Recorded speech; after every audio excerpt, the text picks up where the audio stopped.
മിനിറ്റിൽ നടക്കുമെന്ന്. ഉദാഹരണത്തിന് 8 മണിക്ക് വീട്ടിൽ നിന്ന് ഇറങ്ങണമെന്ന് വിചാരിക്കുന്ന ഒരു ഡ്രീമർ രാവിലെ 8 മണിയാകാൻ 15 മിനിറ്റിന് ചിന്തിക്കുന്നത് ഇങ്ങനെയായിരിക്കും: ഇനി കുളിക്കണം, ബ്രേക്ക്ഫാസ്റ്റ് കഴിക്കണം, ഡ്രസ്സ് ചെയ്യണം, ബാഗ് ഒതുക്കണം. എല്ലാം കൂടി ഒരു 15 മിനിറ്റിൽ തീർക്കാം. പ്രായോഗികമായി ഇത് നടക്കില്ല എന്ന് നമുക്കറിയാം. പക്ഷെ ഇവരുടെ തലച്ചോറ് ആ പോസിറ്റീവ് സൈഡ് മാത്രമേ കാണൂ. ട്രാഫിക്, താക്കോൽ തപ്പുന്നത്, പെട്ടെന്ന് വരുന്ന ഫോൺ കോൾ, ഇതൊന്നും ഇവരുടെ കണക്കുകൂട്ടലിലുണ്ടാവില്ല. ഇവർ ആരെയും പറ്റിക്കാൻ വേണ്ടി ചെയ്യുന്നതല്ല. മറിച്ച് ഇവരുടെ ലോകത്ത് സമയം വളരെ പതുക്കെയാണ് നീങ്ങുന്നത്. ഇവർ ലേറ്റ് ആകുമ്പോഴും വിചാരിക്കും, കുഴപ്പമില്ല, ഇപ്പോ എത്തിക്കോളും എന്ന്. 2. The intentional one. ഇവർ കുറച്ച് വെറൈറ്റിയാണ്. ഇവർക്ക് കൃത്യസമയത്ത് ഇറങ്ങാനറിയാം. ഡ്രസ്സ് ചെയ്ത് ഷൂവും ഇട്ട് ഇറങ്ങാൻ റെഡിയായി നിൽക്കുമ്പോഴായിരിക്കും ഇവർ ആലോചിക്കുക, ഇപ്പൊ ചെന്നാൽ അവിടെ ആരും ഉണ്ടാവില്ലല്ലോ, ഞാൻ മാത്രം നേരത്തെ ചെന്നാൽ ബോറാവില്ലേ, നേരത്തെ ചെന്നാൽ ആൾക്കാർ തന്നെ ശ്രദ്ധിക്കുമോ, അല്ലെങ്കിൽ അവിടെ വെറുതെ ഇരിക്കേണ്ടി വരുമോ എന്നൊക്കെ ഇവർ പേടിക്കുന്നു. ഹീറോസ് എപ്പോഴും ലേറ്റ് ആയിട്ടേ വരൂ എന്ന തമാശ ഇവർ കാര്യമായി എടുക്കുന്നു.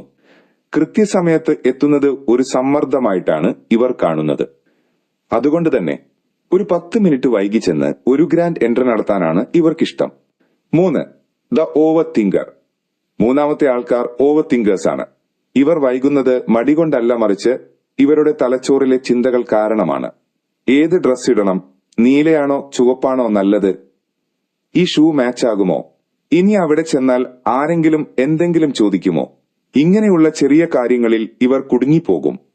സൈക്കോളജിയിൽ ഇതിനെ ഡിസിഷൻ പാരലൈസിസ് എന്ന് പറയും. ഒരു തീരുമാനം എടുക്കാൻ കഴിയാതെ സമയം പോകുന്നത് ഇവർ അറിയില്ല. മറ്റുള്ളവർ എന്ത് വിചാരിക്കും എന്ന ഉത്കണ്ഠയുള്ളതുകൊണ്ടാണ് ഇവർ പലപ്പോഴും ലേറ്റ് ആകുന്നത്. 4. The rebel. ഇവർ അല്പം അപകടകാരികളാണ്. ലോകം വെക്കുന്ന നിയമങ്ങളോടും സമയക്രമത്തോടും ഇവർക്ക് ഒരു തരം എതിർപ്പാണ്.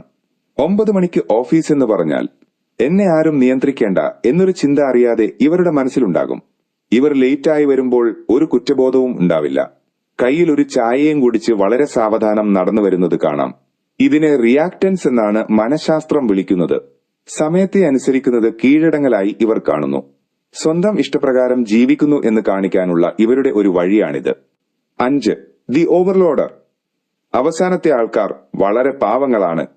ഇവർക്ക് ആരോടും നോ പറയാൻ അറിയില്ല. ഇറങ്ങാൻ റെഡിയാകുമ്പോൾ അമ്മ പറയും, ദാ ഈ സാധനം ഒന്ന് കടയിൽ കൊടുക്കണേ. ഉടനെ ഇവർ അത് ഏറ്റെടുക്കും. സുഹൃത്ത് വിളിച്ചു ഒരു സഹായം ചോദിച്ചാൽ അതും ചെയ്യും. തന്റെ കയ്യിലുള്ള സമയം കുറവാണെന്ന് അറിഞ്ഞിട്ടും എല്ലാവരെയും സഹായിക്കാൻ ശ്രമിക്കുന്നതുകൊണ്ട് ഇവർക്ക് ഒരിടത്തും കൃത്യസമയത്തെത്താൻ പറ്റില്ല. ഇവർ ടൈം മാനേജ്മെന്റിൽ മോശമല്ല, മറിച്ച് മറ്റുള്ളവരെ വിഷമിപ്പിക്കാൻ വയ്യാത്തതുകൊണ്ട്